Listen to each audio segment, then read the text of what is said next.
예, 이제 본격적으로 시작을 하겠습니다. 저는 인하대학교에서 지금 시를 공부하고 가르치고 있는 문학평론하는 최현식이라고 합니다. 반갑습니다.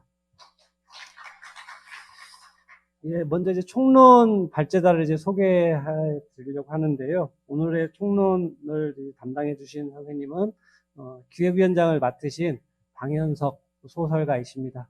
저한테는 방현석 소설가 같은 경우에는 어떻게 기억이 되냐면 제가 아마 그때 군대 가 있던 걸로 기억을 하는데 1989년 3월에 창작가 비평, 복간된 지 얼마 안 되는 창작가 비평에 새벽 출정이라는 우리가 지금은 여기 인간탐구라고 얘기를 했지만 80년대를 우리가 만약에 어떤 뭐 계급 탐구 그렇게 한다 그러면은 아마 그런 어떤 첫자리에 놓일 소설가가 아닐까 그렇게 생각을 합니다. 근데 이제 오늘 이 자리에서는 1920년대 이렇게 쓰셨죠. 뭐라고 쓰셨냐면 한글 사수라고 이제 쓰셨는데 그것처럼 그거는 전통과 민족어와 또 미래 전부 다 것들을 이제 탐구하고 또 지켜나가기 위한 작가들의 어떤 삶을 갖다 탐구를 해주셨습니다. 그래서 오늘은 소설가의 눈으로 또 그다음에 학교에서 수학을 가르치는 또 선생님의 눈으로 바라보는 1920년대생 작가들의 어떤 가치, 의미 그런 것들을 중심으로 말씀을 나눠주시겠습니다.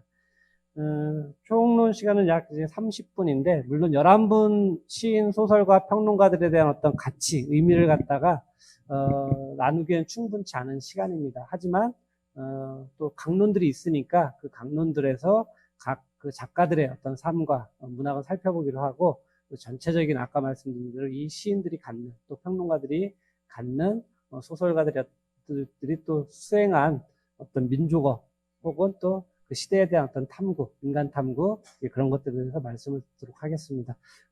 되도록이면 우리가 이제 시간을 좀 꼬박꼬박 지켜가지고 진행을 하기를 이제 부탁드리면서 제 말씀이 이제 길어진 것 같은데 우리 방현석 선생님께 마이크를 넘기도록 하겠습니다. 예. 안녕하세요. 방현석입니다. 오늘 제가 총론을 맡았는데 지금까지 그 총론을 한 사람들이 다 훌륭한 연구자들이신데 저만 처음으로 소설가가 총론을 맡은 것 같습니다. 그래서 제가 학술적으로 그렇게 깊이 있는 연구를 할 수 있는 형편은 아니어서 이 작가들이 어떤 시대의 배경 위에서 어떤 역사적, 사회적, 문화적 의미를 가지고 자신의 그 문학을 영유했는지를 중심으로 말씀드리려고 합니다. 강론은 각 훌륭하신 선생님들께서 그 뛰어난 업적을 남기신 문인들에 대해서 세세히 할 거기 때문에 저는 전체적인 역사적 배경을 중심으로 한번 살펴보도록 하겠습니다. 오늘 우리가 함께 살펴보고 또 기리게 될 작가들은 모두 1920년생들입니다. 1920년은 우리 현대사에서 매우 중요한 한 역사적 분기점이었습니다. 그 전에 1919년 3.1운동이 있었고 이 3.1운동은 한반도 전체에 어느 구석 한 곳 미치지 않을 정도로 아는 곳이 없을 정도로 전국적인 우리 민족의 운동이었고 또 이 운동은 세계적인 영향을 미쳤고 또 세계적인 큰 변화의 물결 위에 있었습니다. 이 운동의 직후인 다음에 1920년에 상해에서 대한민국 임시정부가 수립되는 것을 필두로 해서 만주와 연해주 그리고 미주를 비롯한 세계 곳곳에서 한민족의 독립운동 단체들이 만들어졌고 그리고 대한민국 임시정부에서는 1920년에 그 대일 독립전쟁을 공식적으로 선포합니다. 선전포고를 한 해입니다. 일본에 대한 선전포고를 한 해에 이분들이 태어났고 이 해에 우리가 역사적으로 잘 알고 있는 그 봉오동 전투가 있었습니다. 홍범도 장군과 이제 최진동 안무가 이끄는 대한독립군과 서로군정서가 힘을 합쳐서 함께 활동을 했었고 봉오동 전투에서 최초로 일본의 정규군을 상대로 해서 일개 대대를 물리치는 전과를 거둔 그 전투였습니다. 최초의 승전이었고, 그리고 이 전투에 패배했던 일본이 이제 대대적인 반격과 섬멸을 위해서 편성했던 월강 추격대란 걸 만들어서 국경을 넘어서 추격해온 그 일본군들을 상대로 한 전투가 바로 그 청살리 전투였고, 이 전투는 이제 홍범도 장군과 김좌진이 이끄는 부대가 연합해서 한 전투에서 1200여 명의 일본군을 사살하는 전과를 남긴 우리 독립운동사에서 획기적인 성전의 그 쾌거를 알려준 해였습니다. 바로 이 해에 이분들이 태어났고, 일본은 또 여기에 맞서서 더 치밀하고 전면적인 그 식민지 정책을 다듬는 계기가 됐던 해였습니다.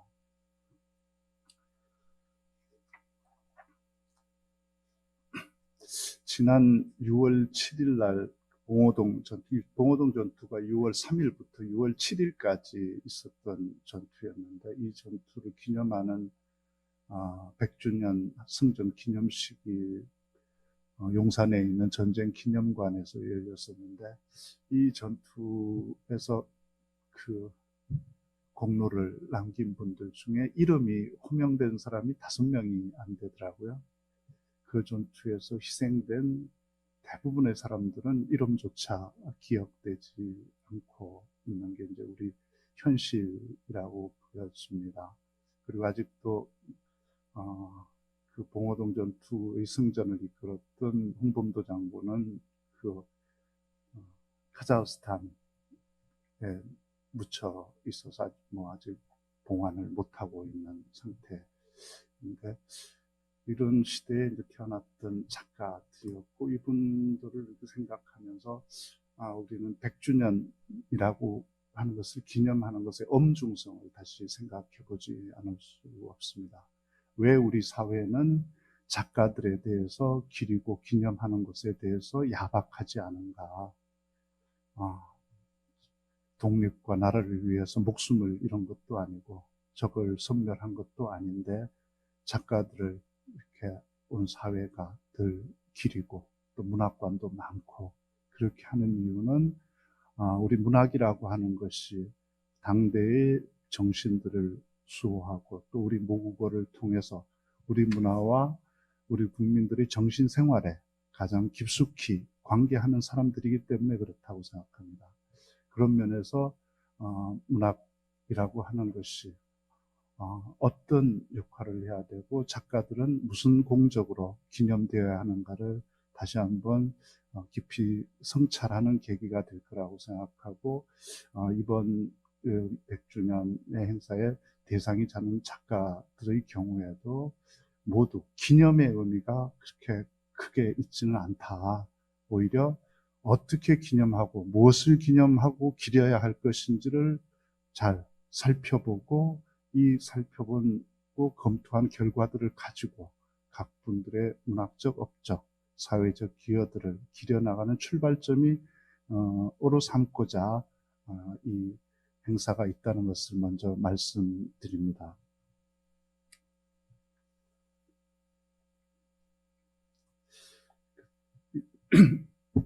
첫 번째 이제 이 20년대생의 특징들이 1920년이라고 하는 시대적 배경 위에서 태어났다면요. 두 번째 특징은 이분들이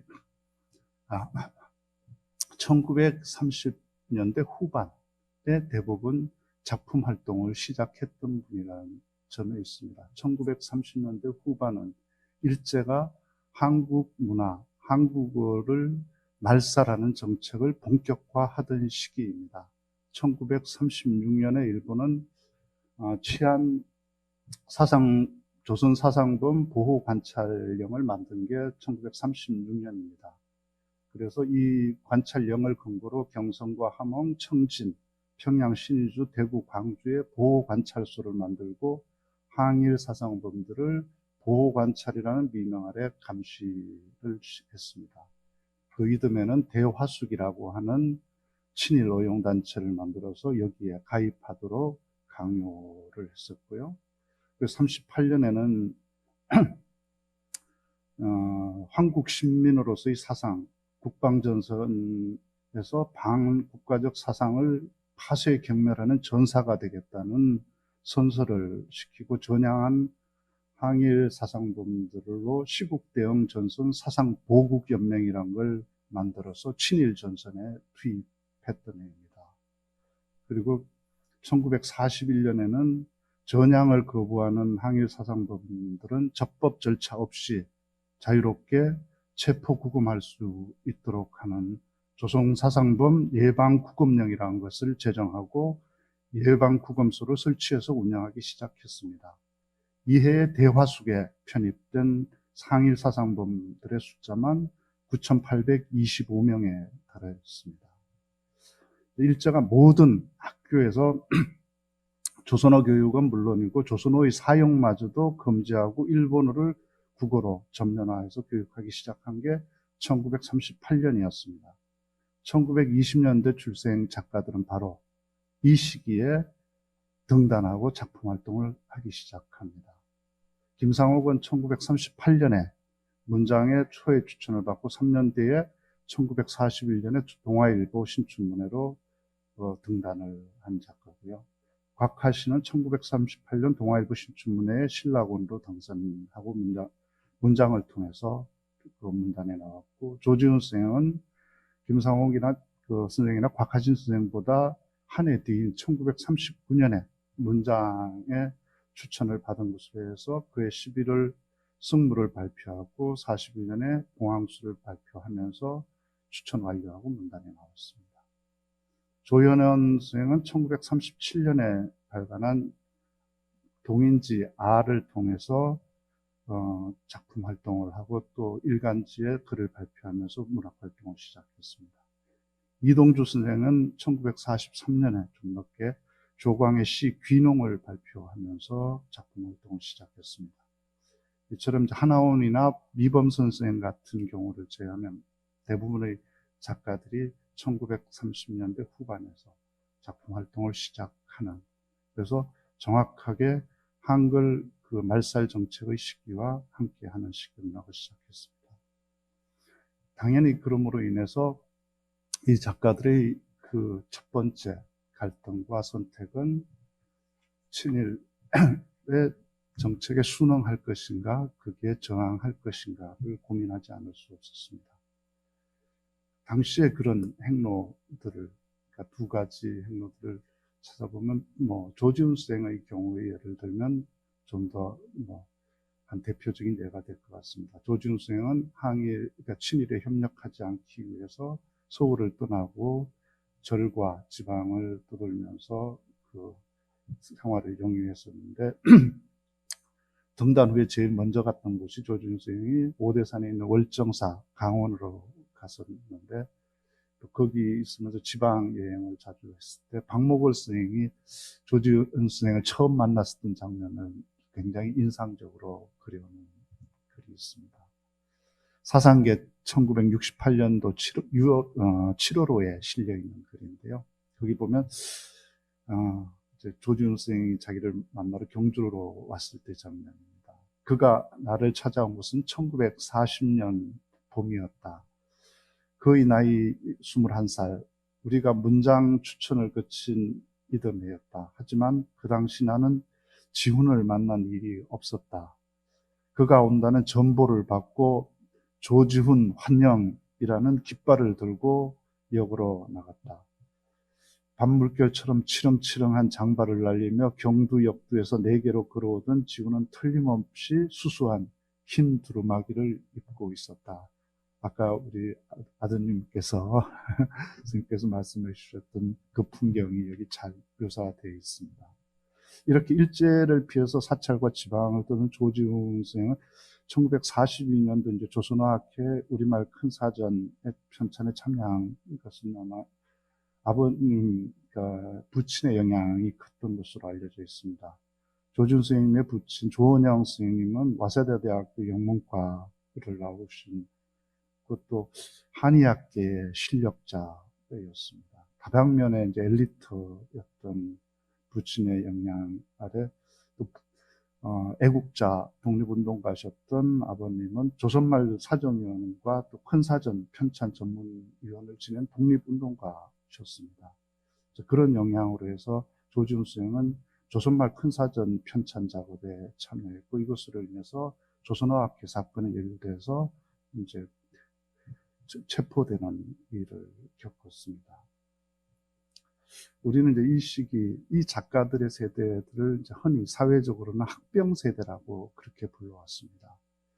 학병 세대라고 하는 것은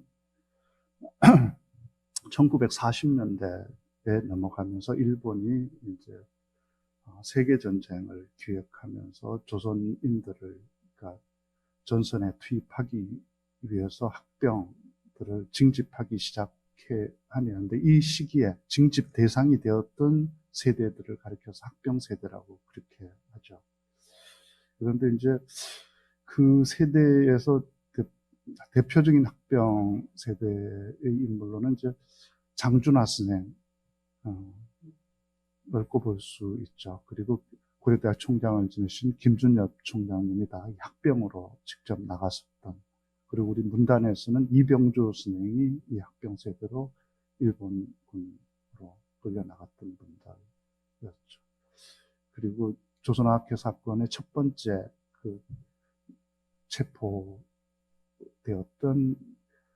정태진 선생의 큰아들로 나중에 성신여대 총장을 지낸 정혜동 총장도 이 세대였고, 그리고 이제 학병에 나가지 않았지만 지학순 주교나 김수환 추기경 같이 이 세대 전체를 아울러서 학병 세대라고 그렇게 불러왔습니다. 근데 우리는 문화적으로 또 문화적으로 보면 학병 세대라고 하기보다는 이 시대 작가는 한글 사수 세대라고 부르는 게 마땅하다고 저는 생각합니다. 1938년도 일제가 이제 본격적으로 한글 말살 정책을 시행했지만, 이미 일본은 한국을 병합한 다음에 그 1911년부터 그 한국어 억압 정책을 펼쳐왔었고, 그건 해방이 될 때까지 계속되었었는데, 조선어학회는 1921년에 만들어져서 해방되는 순간까지 투쟁을 멈추지 않았던 단체였습니다. 조지훈 선생이 참여했던 조선어 큰사전 편찬 작업 같은 경우에 일제가 이제 1938년을 기점으로 한글 사용을 전면 금지했을 때 1941년부터 오히려 이제 이 말살 정책에 대항해서 적극적으로, 그리고 매우 그 전면적인 사전 편찬 작업을 했습니다. 이 의미는 당시에 우리나라에 단 하나의 통일된 사전도 없었다는 사실을 기억해야 합니다. 우리말 자체는 한글 단어 하나를 가지고 하나의 사물에 대해서 수많은 단어들이 널려 있어서 각자 다르게 쓰는 그 상태의 통일된 언어를 만들기 위한 운동이었고, 그 사전의 의미에 대해서는 정태진 선생 같은 경우에 조선어가 있는 한 그 조선은 사라지지 않을 것이고, 조선어 사전이 있는 한 조선어는 사라지지 않는다, 그런 신념을 가지고 했던 작업이었고, 1942년 조선어학회 사건이 일어날 때는 조선에 있는 지식인 학술연구단체든지 어떤 단체도 다 없어지고 마지막 딱 하나 남아있는 게 조선어학회였습니다. 이 조선어학회 사건은 요즘 자주 인용되는 별건 사건이라고, 별건 수사를 통해서 만들어진 사건이었죠.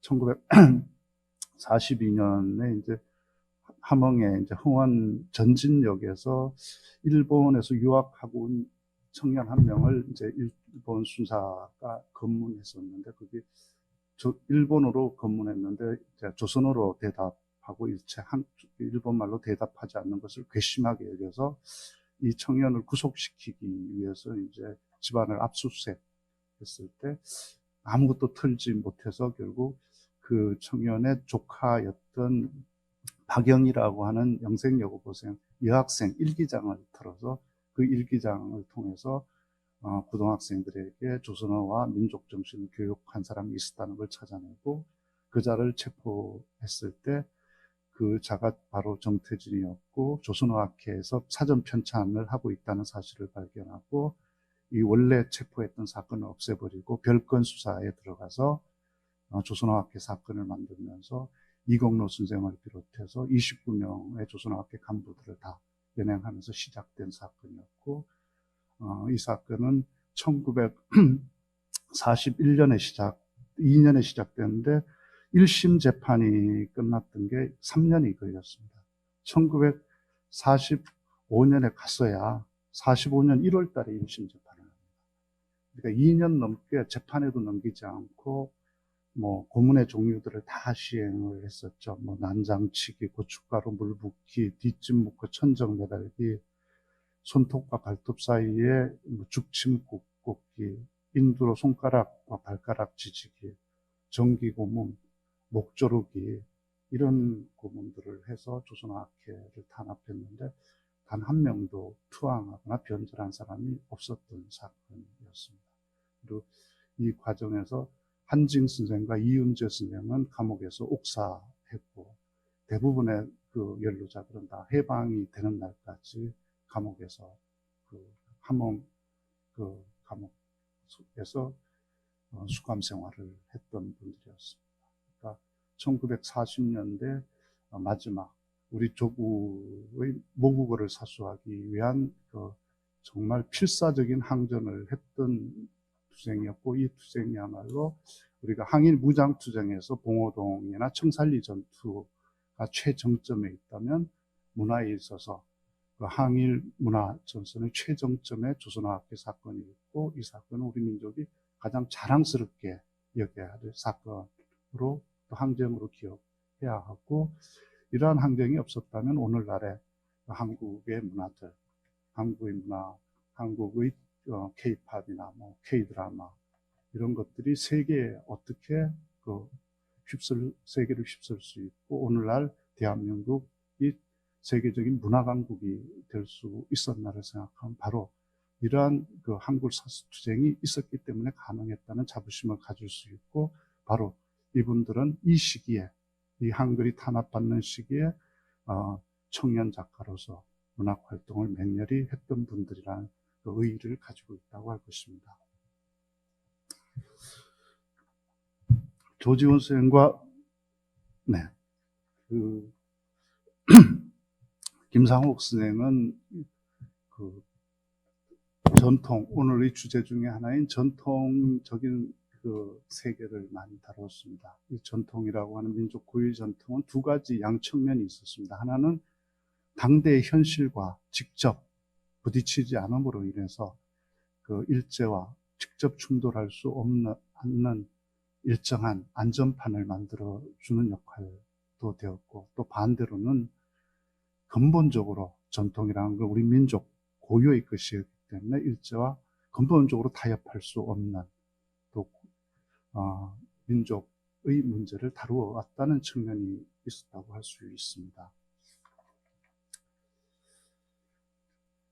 네, 이 두 분과 이동주 선생 같은 경우에는 자신들의 그 문학 초기 활동들이 매우 자세하게 알려져 있습니다. 또 스스로 본인들이 여기에 대해서 자세히 기술들을 했고 여기에 반해서 이제 조현현 선생은 1930년대 후반부터 해방된 시기까지 본인의 그 문학 활동에 대해서 잘 언급한 부분이 없고 거의 안 한 것처럼 지금 되어 있는데 여기에 대해서는 이제 그 김명인 선생이나 홍기돈 선생 그리고 이제 정종현 선생이 오늘 발제를 맡았는데 여기에서는 좀 몇 가지 문제 제기를 강하게 하고 있습니다. 그래서 이 부분들에 대해서는 조금 더 우리가 연구와 검토들이 필요하지 않을까 싶습니다.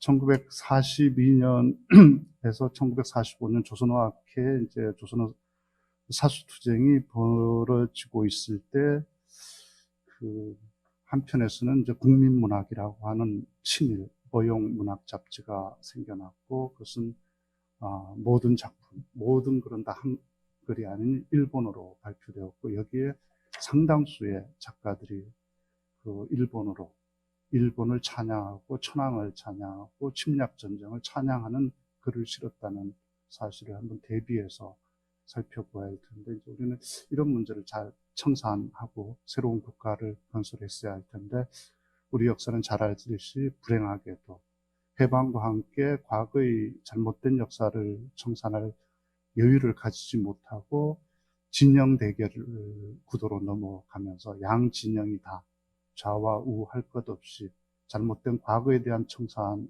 미뤄두고 자기 편을 늘리는데 몰두하면서 좌우 모두 그 부분에 대한 그 검토를 게을리하면서 그 해방을 이 공간을 보냈고, 진영 대근의 극단은 결국은 전쟁으로 치닫게 되었고, 그 전쟁으로 인해서 우리 민족은 또 한 번 뼈아픈 상처를 입게 되었습니다. 이 해방 공간을 거쳐서 나온 작가들의 대표적인 작가를 이제 우리는 이범선이라고 할 수 있습니다. 이범선과 하나원, 곽하신이 이제 이 해방 공간 이후에 또 그 의미 있는 활동들을 했습니다. 곽하신은 그 당시에 여성의 문제, 여성 인권의 문제들에 대해서 관심을 기울였던 작가이고, 또 하나원 선생은 소수자로서, 나환자로서의 그 정체성을 가지고 우리 사회 소수자 문제를 건드린 성과를 거두었습니다. 요즘 페미니즘과도 연관해서 연구해볼 작가가 곽하신이고, 이름은 굉장히 여성 같은데 사실은 남성 작가입니다. 남성으로서 당시에 여성 문제에 관심을 기울였던 작가로서 의미를 가지고 있고요. 그리고 특히 이제 이범선 선생은 우리 한국 문학에서 굉장히 아쉽게 생각하는 부분 중에 하나가, 한국 전쟁이라고 하는 정말 그 세계적으로도 유례가 없는 참혹한 전쟁을 치르고도 거기에 갚을 만한 작품들이 많지가 않다. 상처의 크기에 비해서 문학적 성과가 작다. 그랬는데 이 이범선 선생은 이 전쟁이 우리에게 어떤 큰 상처를 남겼는지를 잘 그려냈습니다. 오늘 자료집 17페이지에 보면 이범선 선생이 우리 6.25를 우리 국민들이 어떻게 뼈아프게 치러냈는지를 잘 그려내고 있고, 이게 우리와 비슷한 전쟁으로 꼽히는 베트남 전쟁과 어떻게 다른지 바우닌의 작품과 비교해보면 한국 전쟁과 베트남 전쟁의 차이, 그것을 받아들인 작가들의 인식, 그리고 형상화 방법들의 차이를 잘 비교할 수 있으리라고 생각합니다. 마지막으로 우리가 언급하지 않을 수 없는 작가가 김준성 선생과 이제 수필가 김형석, 안병욱, 김태길 선생입니다. 김준성 선생은 이제 우리 문학의 작가군이 그렇게 풍부하지가 않습니다. 굉장히 그 직업군이나 이런 게 좀 한쪽으로 편중되어 있는데, 김준성은 그런 면에서 한국 문학의 독특한 작가로 꼽을 수 있습니다. 일찍이 제1은행과 한국은행 총재를 지냈고, 또 경제부총리를 지내고, 삼성전자와 대우에서 회장을 지내면서 또 소설을 계속 썼던, 그래서 이게 끝나고 은퇴하고 나중에 쓴 게 아니고 그런 활동을 하는 기간에 또 소설을 꾸준히 썼던, 그래서 작가들은 흔히 농담할 때, 이 소설가가 다 좋은데 소설만 안 쓰면 이게 참 할 만한 일이다, 이렇게 얘기하는데, 그 가장 소설을 쓸 때가 힘들 텐데 김준선 선생은 자기 인생에서 소설을 쓰는 순간이 가장 행복했다, 그렇게 회고를 했거든요. 그러니까 문학이 작가에게 어떤 영향과 역할을 하는지를 한번 살펴볼 때 김준성 선생의 경우는 연구의 대상이 아닌가 싶습니다. 또 그리고 이제 김영석, 김태길, 또 안병욱 선생은 철학자로서 우리 한국 문학에서 수필 문학의 전성기를 만들었던 분들입니다. 한국 전쟁 이후에 피폐해지고 고단했던 한국인들의 삶, 그러나 시와 문학이 대중에게 접근하는 데 있어서 일정한 한계가 있었던 부분들을 채워준, 그 사이에 채워주면서 또 철학, 이 세 분이 다 철학자 출신들입니다. 그 자신들이 공부했던 철학을 기반으로 해서 한국인들의 영혼을 위로해주면서 한국 문학의 영역과 독자군을 확충하는 데 또 기여한 공이 큽니다. 그래서 특히 이제 이런 격변하는 시기의 직후에 이런 그러니까 수필 장르가 출현하면서 그 성공을 거두면서 한국 문학을 또 활성화시켰듯이 우리가 코로나 이후의 시대, 또 새로운 급변의 시대를 맞이하는데 이런 변화되는 시기에 우리 문학은 또 어떤 새로운 영역과 관심을 가져나가야 될지를 검토하는 데 있어서 이 세 분의 수필 문학의 경험은 중요한 참고의 대상이 되리라고 생각합니다. 이렇게 대충 오늘 그 1920년대 출생, 20년 출생의 작가들이 활동해온 시대와 그 의의들을 살펴보았습니다. 대일항전의 그 시기에 태어나서 한글 사수 투쟁의 중심에서 문학 활동을 시작하고 또 해방 공간에서 좌우 문학 대결의 과정에서는 행동대의 역할을 하고 전쟁 후에는 한국 문학을 복원하고 재건하는데 중심에서 왔던 작가들의 생애를 오늘 나머지 강론들을 통해서 충분하고 또 세세하게 검토해 보리라고 생각합니다. 저희 발제는 이것으로 마치겠습니다. 감사합니다. 예, 방현 선생님께서 이제 오늘 우리가 이제 하게 될 이 탄생 100주년 문학인 기념 문학제의 어떤 핵심 부분들을 잘 짚어주신 것 같습니다. 말씀대로 이 1920년생들 지금 이제 100주년이 됐는데 우리가 20세기, 21세기를 흔히 폭력의 시대라고 얘기하죠. 제국주의와 어떤 식민지 그런 구도, 그 아래서 이제 전쟁이 지금까지도 21세기에 여러 젖히면서 지금까지도 지속되고 있는 어떤 그런 세대이기도 하고, 예, 그렇습니다. 그렇다면 이 1920년대생들은 사실은 어떻게 보자면 빼앗김의 어떤 세대였다고 볼 수가 있고, 또 그 이후로 그 빼앗긴 것들을 되찾기 위해서 눈물겨운 어떤 고투를 실천해간 문인들이라고 볼 수가 있을 것 같습니다. 아까도 말씀을 해주셨지만 일제시대 때는 국어라고 하면 그건 일본어만 썼고, 조선어는 수의감으로 가르쳐도 좋고 안 가르쳐도 좋고, 그래서 이분들은 내년에가 아마 장명학 선생님이 이제 그 탄생 100주년이 되는 것 같은데, 해방되고 나서 제일 먼저 한 일 가운데 하나가 조선어 사전을 갖다 외우고 그걸 씹어서 목구멍으로 삼키면서 조선어를 다시 배웠다고 합니다. 이제 그럴 정도로 결국은 이제 우리 민족어 혹은 국가에 대한 어떤 사수 또 그걸 되찾는 일이 그만큼 중요했다고 볼 수가 있는데, 그 두 가지 그 핵심 요소를 갖다가 아까 우리 방현석 소설가께서는 당대 정신의 어떤 수호, 그 다음에 모국어를 통한 민족 혹은 국민과의 관계 맺기라는 아주 간명한, 정확한 그 임무로 정리를 해주셨습니다.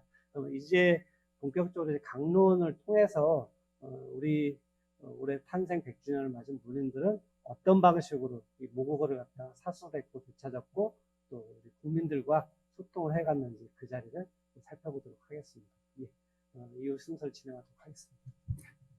이렇게 가면 되죠?